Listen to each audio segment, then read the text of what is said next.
So welcome, आदाब, सत श्री अकाल, राम राम, जय हिंद। स्वागत है सभी दोस्तों का अपने इस प्यारे से यूट्यूब चैनल NN क्लासेस में। तो दोस्तों, बहुत सारी परेशानी में बालक थे, बहुत सारी परेशानी में हमारे भाई बंधु थे, तो उन सभी के लिए ये एक डाउट वीडियो होगा, या आप समझ सकते हो एक रामबाण वीडियो होगा, जिसमें आप क्या कर सकते हो कि जितने भी आपके डाउट हैं वो यहाँ पे सॉल्व होने वाले। नाउ डाउट किसके रिगार्डिंग है सर? तो डाउट है कि ये जो फॉर्म हमने भर दिए हैं, यानी कि इन्वायरमेंटल सुपरवाइजर के भर लिए हैं, लैब असिस्टेंट के भर लिए हैं और फॉरेंसिक लैब असिस्टेंट के भर लिए हैं, सर ये कैसे होगा और इसका पेपर क्या होगा, कैसे फॉर्म भरना है, कैसे, मतलब बच्चे बहुत ज्यादा परेशान है यार। इन शॉर्ट अगर मैं बात करूं तो उसी के लिए हम यहाँ पे क्या लाए हैं, आपके लिए एक डाउट वीडियो लेके आए हैं जिसमें हम इस चीजों को क्लियर कर रहे हैं। तो सबसे पहले दोस्तों बात करते हैं अपने इन पेपरों की। तो सबसे पहला जो हमारा एग्जाम है वो है इन्वायरमेंटल सुपरवाइजर का। ठीक है दोस्तों, तो मैं यहाँ पर हर एक बच्चे को ध्यान से समझाऊंगा जिसमें इन्वायरमेंटल सुपरवाइजर की हमारे पास पोस्ट है ना। कितनी पोस्ट है दोस्तों?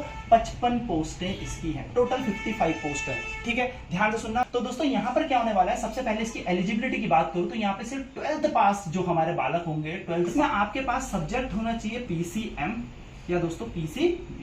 ध्यान से सुनेंगे, यानी कि फिजिक्स केमिस्ट्री मैथ्स आपके पास 12th में होनी चाहिए, या फिजिक्स केमिस्ट्री बायोलॉजी आपके पास 12th में होनी चाहिए। नाउ बात करते हैं इस फॉर्म को अगर हम PCM से भरें सर तो क्या होगा, पेपर क्या होगा। तो दोस्तों अगर हम PCM वाले बच्चे हैं जिन्होंने 12th में PCM था हमारे पास, यानी कि फिजिक्स केमिस्ट्री मैथ्स था, अब अगर हम इस फॉर्म को भरते हैं तो दोस्तों हमारे पास यहाँ पे क्या होने वाला है, 100 मार्क्स का पेपर आने वाला है, 100 नंबर का। ठीक है, 100 नंबर और 100 क्वेश्चन है, यानी कि एक क्वेश्चन एक नंबर का ना। यहाँ पे आने क्या वाला है, यहाँ पे हमारे पास आने वाली है GS, और दूसरी चीज आने वाली है हमारे पास दोस्तों हमारा सब्जेक्ट जो क्लास 12th में है। ठीक है, यानी कि जो हम फॉर्म भरेंगे उसके हिसाब से हमारा पेपर होगा। लाइक मैंने अगर PCM से किया है 12th और मैं ये फॉर्म भरता हूं तो मेरे पास फिजिक्स केमिस्ट्री मैथ्स आएगी, यानी कि जो एक पेपर होगा हमारा वो इन दोनों से मिलकर होगा, जिसमें से 25 नंबर की हमारे पास GS है और 75 नंबर यानी कि 75 मार्क्स की हमारे पास PCM है। इस 75 मार्क्स में भी फिजिक्स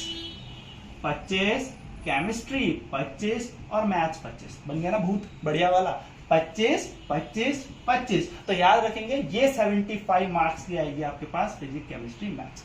एंड नेक्स्ट 25 की आएगी GS में थोड़ा सा ध्यान दे लो, GS में भी ना दोस्तों सिर्फ वो GS नहीं आने वाली, इसमें उत्तराखंड भी आएगा और आएगा आपके साथ साथ हिस्ट्री, ज्योग्राफी, पॉलिटी और मेंटल एबिलिटी, यानी कि आपको 25 नंबर के लिए बहुत ज्यादा संघर्ष करना पड़ेगा। तो हल्के में मत लेना ये 55 पोस्टें, भिड़ जाना है एकदम से। ठीक है, और ये वाला तो आपका परफेक्ट सब्जेक्ट है ही जो आपने 12th में दिया है। नाउ बात करते हैं PCB वालों को। तो बस अब करना कुछ नहीं है, जहां पे यहाँ पे GS तो होगा ही होगा, PCM की जगह PCB आ जाएगा। लाइक अगर मैं बात करूं मैथ्स की जगह क्या आ जाएगा, बायोलॉजी। सिंपल, यानी कि आपके पास 25 मार्क्स की फिजिक्स, 25 मार्क्स की केमिस्ट्री, 25 मार्क्स की बायोलॉजी, एंड टोटल जो नंबर हो जाएंगे 75। यानी कि अगर मैं पेपर की बात करूं तो टोटल कितने का हो गया, 100 नंबर का ये पेपर हो गया। ठीक है, तो दोस्तों बहुत सारे मैसेज आते हैं कैसे भरे क्या भरे, तो इस तरीके से भरना है, अच्छे से तैयारी करनी है। सिलेबस डिस्कशन हमने दिया है, डिस्क्रिप्शन में भी डाल देंगे, फटाफट से वो वीडियो देख लेना, इसका सिलेबस भी आपको मिल जाएगा। नाउ बात करूंगा मैं दोस्तों दूसरे की, यानी कि लैब असिस्टेंट फॉरेंसिक की। तो उसके लिए मैं फटाफट से इसे मिटा देता हूं और जल्दी से आपको फॉरेंसिक लैब असिस्टेंट के बारे में बता देता हूं कि उसके पेपर में आपको क्या करना है। तो दोस्तों अब बात करेंगे फॉरेंसिक लैब असिस्टेंट की। फॉरेंसिक लैब असिस्टेंट, इसकी टोटल पोस्ट है दोस्तों 11। अब ये क्यों बता रहा हूं, क्योंकि तीनों पेपर आए थे तो मैं तीनों बता रहा हूं। ठीक है, तो इसके फॉर्म जो है आपके 31 तारीख जुलाई इसकी लास्ट डेट थी, तो अब आप एलिजिबल तो नहीं है उसको भरने के लिए, लेकिन इसके लिए आपसे बोला था कि आपके पास BSc होनी चाहिए और जिसमें 50% मिनिमम आपके होने चाहिए, या इससे थोड़े ज्यादा हो। ठीक है, थोड़े का मतलब ये नहीं 55.5 भी तो चलेगा, ठीक है, पर इससे थोड़े ज्यादा हो, यानी कि 50 से ऊपर होने चाहिए, 50 होने चाहिए। इसमें क्या आने वाले दोस्तों, तो इसमें भी ये 100 मार्क्स का पेपर होगा। 100 मार्क्स में क्या होगा दोस्तों, 25 मार्क्स आपके GS खाएगा, यानी कि GS में तो टूट पड़ो। ठीक है, और 75 मार्क्स कहां से आएंगे, तो 75 मार्क्स के होंगे आपके सब्जेक्ट और पेपर।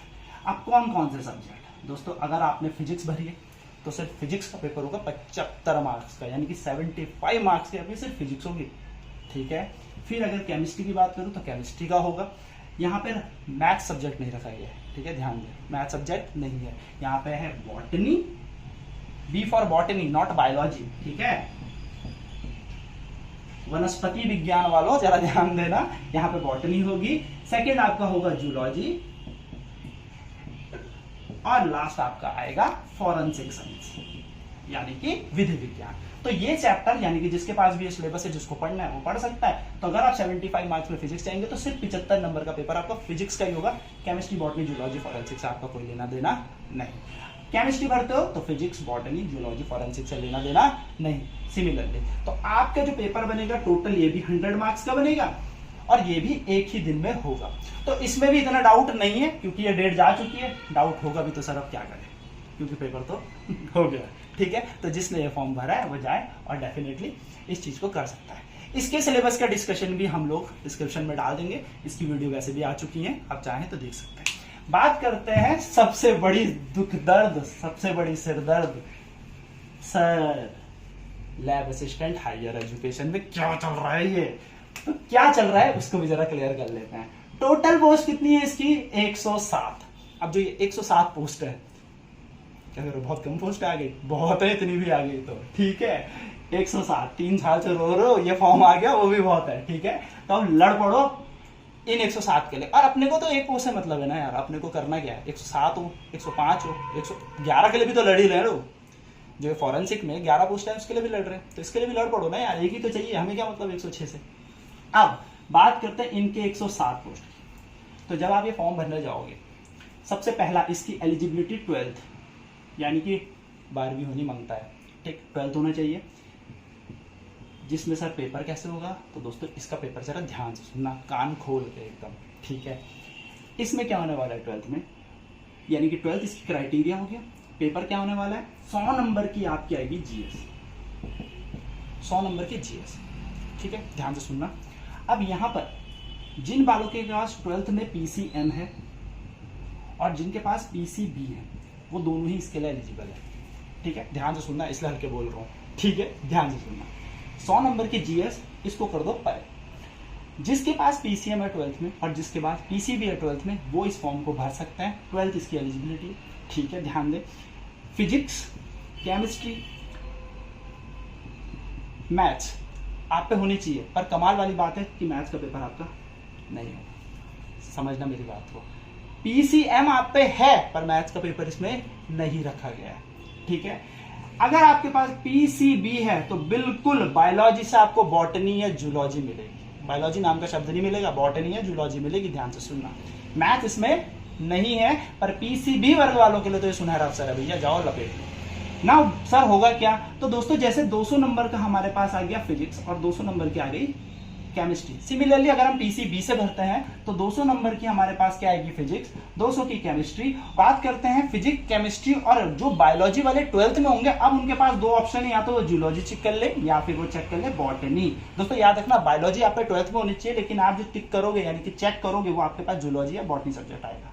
ठीक है, तो वहां पे बायोलॉजी में ढूंढने लग जाना, वहां पे मिलेगा जूलॉजी या बॉटनी। जो कितने मार्क्स का आएगा? 200 नंबर का, और बॉटनी भी कितने नंबर की? 200। तो अब क्या सर, अगर हम मैथ्स वाले हैं तो 2, 2, 4 और 500 का पेपर देना पड़ेगा, और सर बायो वाले हैं तो 2, 2, 4, 2, 6, 2, 8, 900 का? नहीं दोस्तों, ऐसा नहीं है। अब आप क्या करेंगे? अब जब आप ये फॉर्म फिल करेंगे तो उस फॉर्म के दौरान आपको वहां पे ना पोस्टें आई हैं, सब्जेक्ट नहीं है, पोस्टें आई हैं। उन पोस्टों में चेक बॉक्स है। लाइक वहां पे बोलोगा आप कहाँ के बनना चाहते हो, भाई फिजिक्स के लैब असिस्टेंट बनना चाहते हो, बायोलॉजी के बनने चाहते हो, जिसका भी बनना है। ठीक है, तो उस चेक बॉक्स को जरा ध्यान से भरना। अगर आप फिजिक्स का चेक बॉक्स भरते हो, सिर्फ फिजिक्स का, तो आपका पेपर होगा 200 प्लस 100 नंबर का चेक। क्या बोल रहा हूँ, ध्यान से सुनना। अगर आपने चेक बॉक्स भरा फिजिक्स के लिए, लैब असिस्टेंट बनना चाहते हो, और आपने 100 नंबर का तो जीएस देना ही है, तो 100 और 200 300 नंबर का आपका पेपर होगा। ठीक है, अब बात करते हैं किस तरीके से पेपर होगा। तो ये अलग अलग होंगे, मतलब अलग अलग, यानी कि हाँ, एक पर्चा पहले मिलेगा और एक पर्चा बाद में। बात समझ में आई? यानी कि एक पेपर देके उस पर्चे को अपनी गाड़ी में छोड़ के आना, और फिर दोबारा अंदर जाओगे तो दूसरा पेपर मिल जाएगा। ठीक है, ये मत सोचना एक ही साथ दोनों साथ है, ये और ये एक ही पेपर में पन्ने पलटे आगे फिजिक्स मिल जाएगी, नहीं, अलग अलग होंगे। नाउ सर अगर मैंने केमिस्ट्री वाले पे भी चेक बॉक्स लगाया होगा तो क्या होगा? तो दोस्तों होगा क्या, देखो 2, 2, 100। ठीक है, ये पेपर तो अलग हो गया। इसको मैं बार बार कह रहा हूँ, याद रखना, ये पेपर तो सुबह देके आ गए तुम। अब जाओगे दूसरा पेपर देने, 200 नंबर का पेपर दोगे, फिर आधा 1 घंटे का गैप होगा, फिर हो सकता है 200 का पेपर। सुनना, केमिस्ट्री का 100 नंबर का पेपर देके वापस देने गए, चाय वाय पी के, दोबारा 200 नंबर का पेपर मिला, चाय वाय पी के फिर जाओगे, 200 नंबर का पेपर मिला। अब ये आयोग के मूड के ऊपर है, हो सके तो वो एक दिन में ही तुम्हारी रेल बना देगा, हो सकता है वो तुम्हें गैप दे, लाइक एक और एक पेपर आज होगा, जैसे आपको जीएस और फिजिक्स आज ले ली, केमिस्ट्री बोलेगा चल यार तू कल दे दियो, तू बच्चा है यार, चल थोड़ा तुम पे क्या कर लिया, एहसान समझ लो आयोग का। पर हो सकता है दोस्तों, हो क्या सकता है, हो ही सकता है कि जिसमें ये तीनों आपको एक साथ में मिले, तो थोड़ा सा गौर फरमाना कि आपको हो सकता है कि एक ही दिन में ये तीनों पेपर देनो, लेकिन पेपर अलग अलग होंगे। सिमिलरली अगर आप जूलॉजी और बॉटनी भी भरेंगे तो एक साथ तो देखो यार, तुम भी मान सकते हो ये 3 घंटे का पेपर है और ये 2 घंटे का पेपर है, तो कितने टाइम दोगे, 3 घंटे फिजिक्स, 2 घंटे ये, फिर 3 घंटे, तो ऐसा तो 24 घंटे यही निकल जाएंगे आपके। तो ऐसा नहीं होगा, आपके 2 पेपर एक साथ होंगे। और अगर आप जीएस एक बार दे दोगे तो जीएस आपको दोबारा नहीं देनी, यानी कि अगर आप जियोलॉजी का पेपर देने जाते हो, जियोलॉजी आपने प्रिपरेशन में भरी है, तो आप जब जाओगे तो जीएस का पेपर आपका, जैसे फॉर एग्जांपल ले लेते हैं और अच्छे से समझ लेते हैं कि 23 तारीख को मेरा पेपर है सर, 23 सितंबर को, तो 23 सितंबर 10 से 12 बजे तक आपका जीएस का पेपर निपट लिया। उसी दिन 2 से 4 या 2 से 5 बजे तक आपका फिजिक्स का पेपर है, 23 तारीख खत्म। अब आ जाओ अपने घर। हो सकता है आयोग का मूड 24 सितंबर आपको दूसरी डेट दे दे और उस दिन आपका किसका पेपर ले ले दोस्तों, केमिस्ट्री का, लेकिन जीके तो निपट ली 23 को, ठीक। तो अब आप दोगे यहाँ पे 3 घंटे का पेपर दोस्तों, कब, अब उसके टाइम में देखो, टाइम आपके एडमिट कार्ड में आएगा, 10 से 2 हो, जब तक हो 10 से 1 हो, सॉरी, जो भी हो वो आ जाएगा आपके पास, ठीक है। देन आपने बोला सर मैंने तो जूलॉजी भी भरी है, तो जाओ फिर 25 सितंबर, और हो सकता है अगर टाइम बच रहा हो तो उसी दिन ले ले, 25 सितंबर को जाओ जूलॉजी का पेपर देके आओ 2 से 5। फिर आपने बोला सर मैंने तो बॉटनी भी भरी नहीं, तो कोई बात नहीं, 26 सितंबर जाओ और 2 से 5। तो यानी कि डेटें अलग होंगी तो पेपर भी अलग होंगे, है ना। तो इस तरीके से आपका इसमें कवर होगा ना। सवाल सबसे बड़ी बात थी, सबको डाउट इसमें हो रहा था, तो इसको मैंने कवर कर लिया। अगर स्टिल कोई डाउट रहता है तो आप मुझे कमेंट बॉक्स में लिखिए, मैं इसका डेफिनेटली आपको जवाब दूंगा, ठीक है। नहीं तो एनएन क्लास को सब्सक्राइब कर लो, जवाब आपको मिलते रहेंगे, ठीक है। अब बात करते हैं सर प्रिपेयर कैसे करें। पेपर तो आपने बता दिया, कि किस तरीके से पेपर करने हैं, कैसे क्या होंगे, प्रिपेयर कैसे करें। तो प्रिपेयर करने के लिए दोस्तों आपको करना कुछ नहीं है, सबसे पहले जाइए और आयोग से जो भी ऑफिशियल नोटिफिकेशन है उसे डाउनलोड कीजिए। इर्द गिर्द अर्जी फर्जी बातें कम और फोकस होकर वो चीज करिए जो आयोग ने दिया है। या नोटिफिकेशन का मतलब यही होता है कि आयोग चाहता है ये पढ़ो, नहीं तो फिर तो बोल देता कुछ भी पढ़ो, ठीक है। तो सिलेबस आयोग ने दे रखा है, वहां जाएं, उस सिलेबस को डाउनलोड करें, प्रिंट आउट कर ले सिलेबस को, ठीक है। 86 पेज मत निकाल लेना प्रिंट के, सिर्फ प्रिंट निकालना सिलेबस को, जो भी आपका सब्जेक्ट है, और उसमें जाना word to word. Word to word का मतलब क्या है दोस्तों, ध्यान से सुनना। आपको जो भी टॉपिक वहां पे लिखा है उस पे जाइए और उसे पढ़िए। उसे पढ़ने के लिए आपको करना क्या है, तो आप 11th और 12th की एनसीईआरटी फॉलो कर सकते हैं। उसके साथ आप रिफ्रेशर कोई पसंद करते हैं तो आप कर सकते हैं, क्योंकि क्वेश्चन प्रैक्टिस इज इंपॉर्टेंट, आपको भी पता है क्वेश्चन प्रैक्टिस से ही होगा। आप चाहें तो क्वेश्चन प्रैक्टिस करिए अपनी दूसरी बुक से, लेकिन 11th 12th की एनसीईआरटी को फुल्ली फोकस रखो, क्योंकि वन द रोड एग्जाम में एनसीईआरटी पर टारगेट किया था। तो 11th 12th की एनसीईआरटी काफी अच्छी होती है, उसको आप टारगेट कीजिए, वहां से आपको बहुत बहुत बहुत फायदा होगा।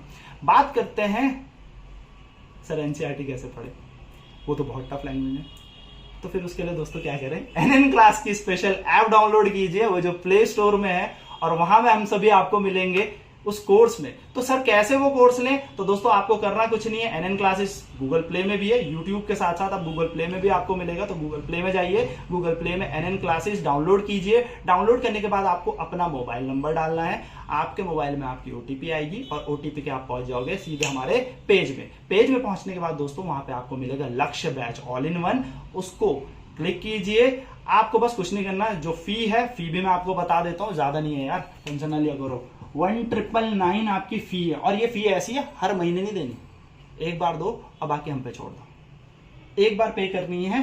अब पेपर 1 साल तक होगा तो भी एंजॉय करो कोर्स, अगर पेपर 6 महीने में होगा तो भी कोर्स एंजॉय करो। यानी कि आप क्या कर सकते हो, इतनी सी फीस, सिर्फ वन टाइम फीस है ये, वन टाइम पेमेंट, और एक बार ही देने के बाद आपको करना कुछ नहीं है। एक बार अगर आप इस फीस को पे कर देंगे तो उसके बाद जब तक ये कोर्स है, जब तक ये बैच है, जब तक एग्जाम है, तब तक आप इस एग्जाम को अवेल कर सकते हो, इस कोर्स को अवेल कर सकते हो। अब बात समझना ध्यान से, ये बात तो समझ में आ गई कि सब ठीक है, ये हम ले लेंगे। तो दोस्तों इसमें होगा क्या, तो इसमें आपको क्लासेस परफेक्ट टाइम में मिलेंगी, वो होंगी लाइव क्लासेस। लाइव क्लासेस जो आपको सीधे सब्जेक्ट डेडिकेटेड टीचर से मिलेगी। हर सब्जेक्ट का अपना टीचर है, ऐसा नहीं है कि एक ही टीचर चारों सब्जेक्ट पढ़ा रहा है, नहीं, हर सब्जेक्ट का अलग टीचर है। प्लस बहुत सारे जॉब वाले भाई भी हमारे साथ जुड़े हैं, सर कैसे करें, तो उन लोगों के लिए भी हमारे पास है कि अगर आप जॉब करते हो और अगर आप टाइम नहीं दे पा रहे हो, क्यों, क्योंकि सर 5 घंटे तो कैसे पढ़ूं, तो दोस्तों आपको मिलेगा रिकॉर्डेड क्लासेस। रिकॉर्डेड क्लासेस आपके पास होंगी। तो क्या सर एक बार रिकॉर्डेड देखूं और खत्म हो जाएगा? नहीं, 10 बार देखो, 100 बार देखो, 50 बार देखो, वो आपकी है। इस एक साल में अगर उसको ही देखता रहना तो वही देखो, टीवी छोड़ के आप देख सकते हो, यानी कि रिकॉर्डेड लेक्चर्स आपको मिलेंगे। You can see this recording lecture 1000 of times, कितने भी टाइम देख सकते हो, ठीक है। तो लाइव प्लस रिकॉर्डेड। अब जो लाइव सुबह हो चुकी होंगी वो उसी टाइम 2-3 घंटे में आपको मिल जाएंगी ऐप में, आप जाएं रिकॉर्डेड देखें। आप उसको चाहते हैं ऐसे देखें, यार 2 घंटे की क्लास है, मैं 2 घंटे कंटिन्यू नहीं देख पाता, 30 मिनट देखो, कोई दिक्कत नहीं आई। बस वादा ये कर लो कि पढ़ना है। और मैं ये कहूंगा कि बैकलॉग में मत रखना ज्यादा रिकॉर्डेड लेक्चर्स, क्योंकि होता क्या है, कवर करने में थोड़ा सा टेंशन हो जाती है, इसलिए उस चीज को उसी दिन निपटा दो। और क्या करना है यार, एक बार जॉब ले लो, जिस चीज के लिए पढ़े हैं वो मिल जाए तो क्या चाहिए और जीवन में। तो एनएन क्लासेज में जाइए, एनएन क्लासेज में आपको फी पे करनी है, फी पर आपको लाइव और रिकॉर्डिंग लेक्चर्स मिलेंगे, परफेक्ट सब्जेक्ट टीचर्स मिलेंगे, सबकी सब आपकी दुविधा दूर हो जाएगी, और हम कराएंगे सिलेबस टू सिलेबस। यहाँ पे जो भी टीचर है वो 5 से 7 या 10 साल का एक्सपीरियंस लेके बैठा है, अच्छा सा एक्सपीरियंस है, तो आपको निश्चिंत रहना है। हम किस लिए हैं यार, हम इसलिए तो बैठे हैं कि तुम्हारी दुविधा दूर करने के लिए, सारे डाउट दूर करने के लिए। तो बस निश्चिंत हो के तुम तैयारी करो और मुझसे वादा करो ये जॉब लेके जाओगे। बस कुछ भी हो जाए, इस बार लक्ष्य तो हर हाल में पाना है। तो बैच कब से स्टार्ट हो रहा है? बैच हो रहा है 16 अगस्त से, यानी कि कल है 15 अगस्त, तो 15 अगस्त के बाद ही आता है ना यार 16 अगस्त। तो जाओ और जल्दी से बैच लो, यानी कि परसों। और परसों हम सब मिलेंगे आपको अपनी अपनी लाइव क्लासेस के साथ, तो एकदम लगा के मेहनत कर देंगे इस कोर्स को पार, यानी कि हम इस एग्जाम को निकालेंगे, फोड़ेंगे और फोड़ेंगे ही फोड़ेंगे। ठीक है दोस्तों, तो मिलते हैं 16 अगस्त, यानी कि परसों मिलेंगे। तो और क्लासेस का स्केड्यूल अगर हम देखें तो स्केड्यूल जो है दोस्तों, पहले तो 16 तारीख से हमारा बैच शुरू हो जाएगा, बम्पर बैच है, आओ और फटाफट अपने अवेल कर लो। और इस बैच में तो मैंने आपको बता दिया मिल क्या रहा है, और स्केड्यूल कुछ इस तरीके से होगा कि मॉर्निंग में तो आपको क्लासेस मिलेंगी, इवनिंग में आपको क्लासेस मिलेंगी, आपके हिसाब से मिलेंगी। साथ में इसमें क्या होगा दोस्तों, ध्यान से सुनना, नोट्स प्रोवाइड किए जाएंगे आपको, जो भी आपको वहां पे पढ़ाया जाएगा लाइव क्लासेस के दौरान वो आपको पीपीटी या पीडीएफ के फॉर्म में आपको मिल जाएगी, तो आप वहां से अपने नोट्स बना सकते हैं। दूसरी चीज दोस्तों क्या होगा, पूरी मंडे टू फ्राइडे हमारी क्लासेस चल रही है, मंडे टू फ्राइडे हमारी टोटल क्लास चलेंगी हर एक सब्जेक्ट की, ठीक है। सैटरडे को आपका होगा टेस्ट, सैटरडे को हम टेस्ट लेंगे आपका, यानी कि जो भी आपने उस हफ्ते में पढ़ा होगा उसका टेस्ट होगा। एंड दोस्तों अगर फिर भी, वैसे तो रहेगा नहीं, पर फिर भी अगर डाउट रह जाए तो डाउट सेशन के लिए हमने रखे हैं सैटरडे और संडे 2 दिन, यानी कि संडे और सैटरडे आपको डाउट सेशन भी मिलेगा। यानी कि इतनी सारी चीजें मिल रही हैं इस छोटी सी रकम में या पैकेज में या कुछ भी आप समझिए, ठीक है दोस्तों। तो नोट्स आपको मिल गए, आपको मंडे टू फ्राइडे क्लासेस मिल गई, सैटरडे संडे आपका डाउट सेशन होगा, और होगा दोस्तों बाइलैंग्वेज, यानी कि हिंदी और इंग्लिश दोनों लैंग्वेज में आपको मिलेगा। यानी कि ये मत सोचना कि सर हमने तो हिंदी में 12th की थी तो हमें तो अंग्रेजी समझ नहीं आती, सर तो अंग्रेजी खींचेंगे, नहीं, इंग्लिश और हिंदी दोनों में, ठीक है दोस्तों। तो इंग्लिश और हिंदी दोनों लैंग्वेज में इसको समझाया जाएगा, तो निश्चिंत होकर आप इस बैच को लीजिए और मजा आएगा, ये प्रॉमिस है मेरा। तो मिलते हैं आपसे बैच में जो 16 तारीख से स्टार्ट हो रहा है, तो जल्दी से अवेल कर लीजिए, और 16 तारीख से आपकी क्लासेस स्टार्ट हो जाएंगी। ढंग से मेहनत लगा के पढ़ेंगे, दिल लगा के पढ़ेंगे और सिलेक्शन होगा। देखो एक बात याद रखना, जो नौकरी आज के डेट पे ले जा रहे हैं ना वो दूसरे ग्रह से नहीं आए, वो भी यही है, मतलब सरकारी नौकरी आज की डेट पे भी लगती है, ठीक है। तो अच्छे से मेहनत कीजिए, हम आपके साथ हैं। मिलते हैं दोस्तों 16 तारीख से बैच में, और बाकी आपको YouTube पे टेस्ट पेपर मिलते रहेंगे मंडे टू फ्राइडे जो हम ले ही रहे हैं। Till then bye bye, take care, over and out, जय हिंद, गॉड ब्लेस यू।